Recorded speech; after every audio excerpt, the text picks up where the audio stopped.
और दूसरे रामद्रोही हैं।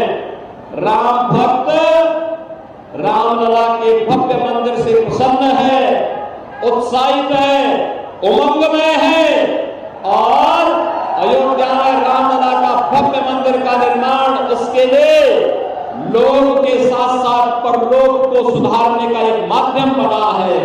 क्योंकि हर राम भक्त अपनी वर्तमान पीढ़ी को और भावी पीढ़ी को बोल पाएगा कि हाँ, प्रभु रामलला के भव्य मंदिर के निर्माण में 500 वर्षों के बाद प्रभु रामलला को विराजमान कराने में मैंने भी योगदान दिया था, क्योंकि कमल चुनाव चिन्ह पर मैंने भी वोट दिया था।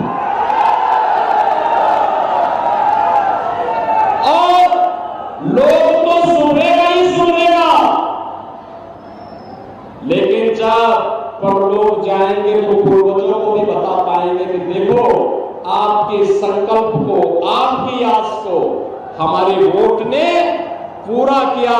अयोध्या में रामलला जो विराजमान हुए हैं ना, ये मोदी जी के नेतृत्व में, योगी जी जब प्रदेश के मुख्यमंत्री थे तब, लल्लू सिंह जी जब वहां के सांसद थे तब, सतीश शर्मा जब दरियाबाद के विधायक थे तब ही नहीं, बल्कि ये तब हुआ जब हमने वोट दिया।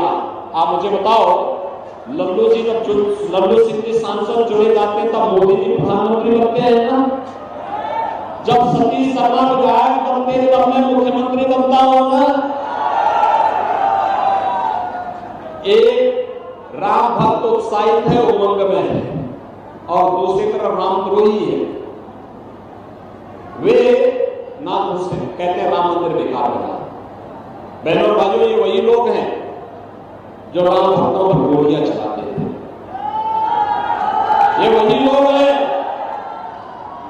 जिनके समय में राम जन्मभूमि पर आतंकी हमला हुआ था। ये वही लोग हैं जो लोग राम भक्तों पर गोलियां चलाते हैं और आतंकवादियों पर दायर मुकदमों को वापस लेते हैं। ये वही लोग हैं जो कहते थे अयोध्या में परिंदा भी ऊपर नहीं मार सकता। और बहनों और भाइयों, जब आप अयोध्या गए होंगे दर्शन करने के लिए, आपने देखा होगा लाखों का जन सैलाब वहां दर्शन के लिए उमड़ा हुआ है। देख रहे हैं ना? देख रहे हैं ना? बहनों और भाइयों, या तो रामद्रोही मोदी जी का विरोध कर रहा है या पाकिस्तान विरोध कर रहा है। दोनों के स्वर एक जैसे मिल रहे हैं इस समय, क्योंकि राम भक्त जो है वह राष्ट्र भक्त भी है। जो राष्ट्र भक्त होगा वह पहले देश के विकास के बारे में सोच रहा है, भारत के उत्थान के बारे में सोच रहा है, भारत को ब्रह्म वैभव की स्थिति में पहुंचाने के लिए सोच रहा है, भारत के विकास के लिए उसकी प्रतिबद्धता है, भारत को दुनिया की बड़ी ताकत बनाने के लिए, भारत की सुरक्षा के लिए, बड़े बड़े विकास के कार्य लाने के लिए, गरीब कल्याण कार्यक्रमों को आगे बढ़ाने के लिए वह पूरी प्रतिबद्धता के साथ कार्य कर रहा है। और बहनों और भाइयों, जो रामद्रोही है वे आज भी पाकिस्तान का राग लाभ रहे। क्या कहते हैं? कहते हैं पाकिस्तान के खिलाफ मत बोलो, उसके पास एटम बम है।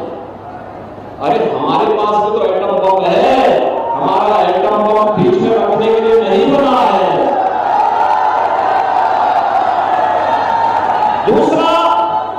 दूसरा हम ये भी बोलना चाहते हैं कि बहनों और भाइयों, एक तरफ एटम बम की धमकी से भारत के दुश्मनों के उत्साह को बढ़ाने का प्रयास कर रहे हैं, और दूसरी तरफ ये लोग राम मंदिर का विरोध करके आपको अपमानित करने का प्रयास कर रहे हैं।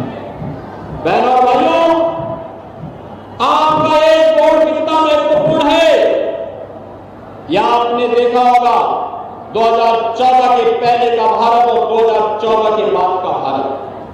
2014 के पहले गरीब भूख से मरता था, स्वास्थ्य सुविधा के अभाव में मरता था, किसान आत्महत्या करता था, नौजवान पलायन करता था, बेटी और व्यापारी सुरक्षित नहीं थी, दंगे होते थे, कर्फ्यू लगता था, सर्वत्र अराजकता का वातावरण था।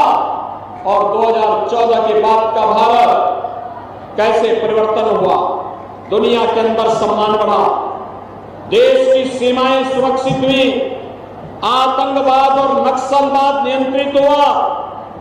और अब तो जोर से पटाखा फट जाए ना तो भी पाकिस्तान को सफाई देनी होती है कि साहब मेरा हाथ नहीं है, क्योंकि उसे मालूम है कि अगर सफाई नहीं दी तो कहीं लेने की देने न पड़ जाए। ये नया भारत है, छेड़ता नहीं है, लेकिन अगर कोई छेड़ेगा तो फिर छोड़ता भी नहीं है।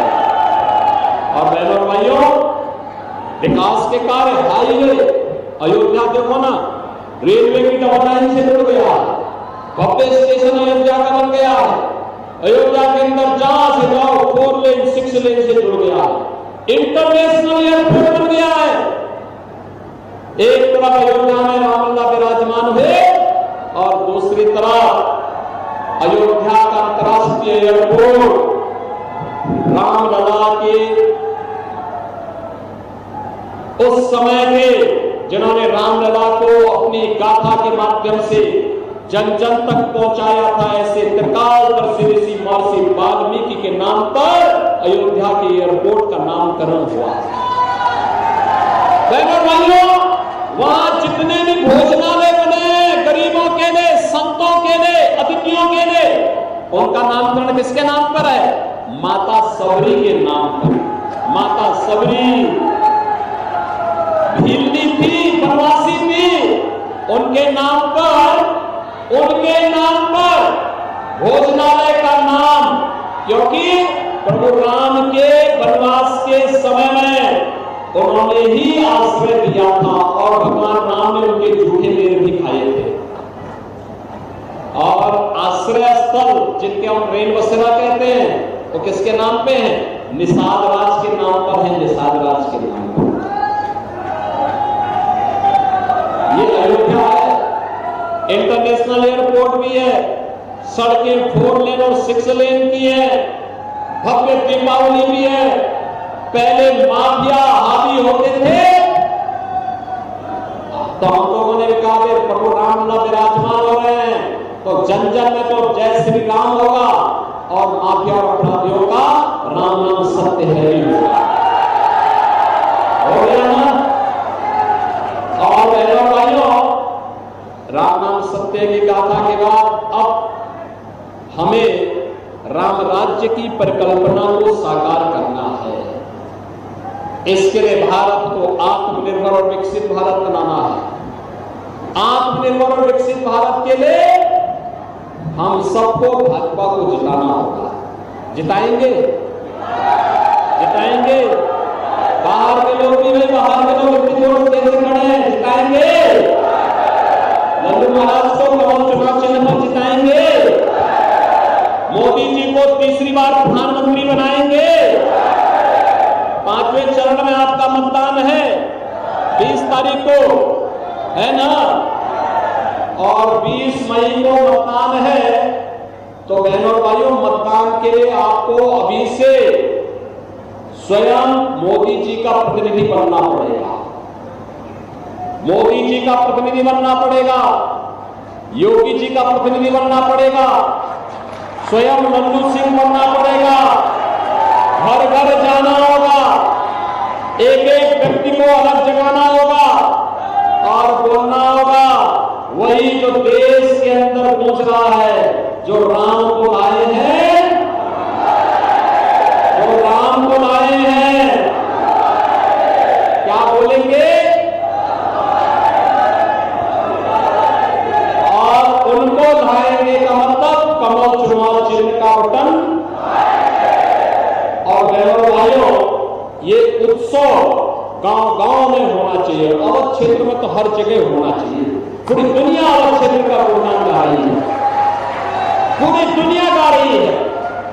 लल्लू जी की जीत, लल्लू सिंह जी की जीत पिछली बार से दुगने वोटों से होनी चाहिए। तब मेहनत हम सबकी सार्थक होगी, हम सबकी मेहनत तब सार्थक होगी। क्योंकि नहीं तो एक कांग्रेस और सपा के लोग गाली दे दे करके हम लोगों को पहले ही वैसे कटघरे में खड़ा करके रखे हुए हैं। पहले ये लोग इस प्रकार की बातें करते हैं, इसके बाद भी अगर हम लोगों को सफाई देनी पड़े तो फिर बात नहीं बनेगी। बहनों और भाइयों, मोदी जी ने 10 वर्ष में बिना चेहरा देखे गांव, गरीब, किसान, नौजवान, महिलाएं, इन सब के विकास और उत्थान के लिए, उनके कल्याण के लिए कार्य किया। लगातार बिना रुके, बिना टिके, बिना झुके कांग्रेस और सपा की सरकार के समय गरीब भूख से मरता था। आज 80 करोड़ लोग फ्री में राशन की सुविधा का लाभ प्राप्त कर रहे हैं और पाकिस्तान में जितनी आबादी है उससे ज्यादा आबादी को गरीबी से उभारने का काम मोदी जी ने मात्र 10 वर्ष के अंदर हिंदुस्तान में किया। 60 करोड़ लोग, बहनों और भाइयों, हिंदुस्तान के अंदर फ्री में राशन की, फ्री में स्वास्थ्य बीमा का कवर प्राप्त कर रहे हैं। और अयोध्या में तो अब तो राजर्षि महाराज दशरथ के नाम पर भी मेडिकल कॉलेज का निर्माण हो गया है। बहनों और भाइयों, अयोध्या में यही नहीं हुआ, अब तो हर घर नल की योजना भी आपके घर में शुद्ध पानी पहुंचाने के लिए दिखाई दे रही है। एम्स बन रहे हैं, IIT बन रहे हैं, IIM बन रहे हैं, वर्ल्ड क्लास यूनिवर्सिटी बन रही है, नए नए उद्योग लग रहे हैं और विकास के कार्य इस रूप में गरीबों के लिए मकान भी 4 करोड़ मकान मिल गए हैं। और बाकी लोगों को अभी से आप बता दीजिए कि जितने लोग बाकी बचे होंगे अगले 5 वर्ष के अंदर सबको एक एक मकान मिल जाएगा। जितने गरीब बचे होंगे, जितने गरीब के पास 10 करोड़ गरीबों को अब तक रसोई गैस के कनेक्शन मिल गए हैं, बाकी लोगों से कहिए कि जितने बचे होंगे कैंप लगा करके फिर से अभियान चला करके सबको मिलेगा। 12 करोड़ किसानों को किसान सम्मान निधि का लाभ प्राप्त हो रहा है। 12 करोड़ घरों में शौचालय बन गए हैं। बहनों और भाइयों, जो कभी नहीं हुआ वो मोदी जी ने करके दिखाया है। और इसीलिए हम कह रहे हैं एक कांग्रेस और सपा के लोग केवल लालच देते थे, गुमराह करने का काम कर रहे हैं। कितना झूठ बोलते हैं लोग। यानी दोनों लड़के क्या कहते हैं, मिलकर के लूटेंगे और हारेंगे तो टूटेंगे। यानी हारेंगे तो एक दूसरे पर ये लोग आरोप लगा करके आपस में ही मारपीट करेंगे। अपना तो जो करना होगा करें, लेकिन कम से कम देश को तो लूटे। इसकी पुख्ता व्यवस्था से हमें करनी होगी और इसीलिए इनके द्वारा जो काम किया जा रहा है, बाबा साहब भीमराव अम्बेडकर के द्वारा बनाए गए संविधान में अनुसूचित जाति, जनजाति और पिछड़ी जाति के आरक्षण पर सेंध लगाने का इनका प्रयास होने जा रहा है। इस सपा के लोगों को, कांग्रेस के लोगों को सफल मत होने देना। बहनों भाइयों, गुमराह करेंगे, आपको झूठ बोलेंगे। और मैं अयोध्या में इस बात के लिए आपसे कहूंगा, यह अयोध्या की धरती है, महाराज गरीब की धरती है, जिन्होंने गौ माता को बचाने के लिए अपना शरीर भी शेर के सामने प्रस्तुत कर दिया था।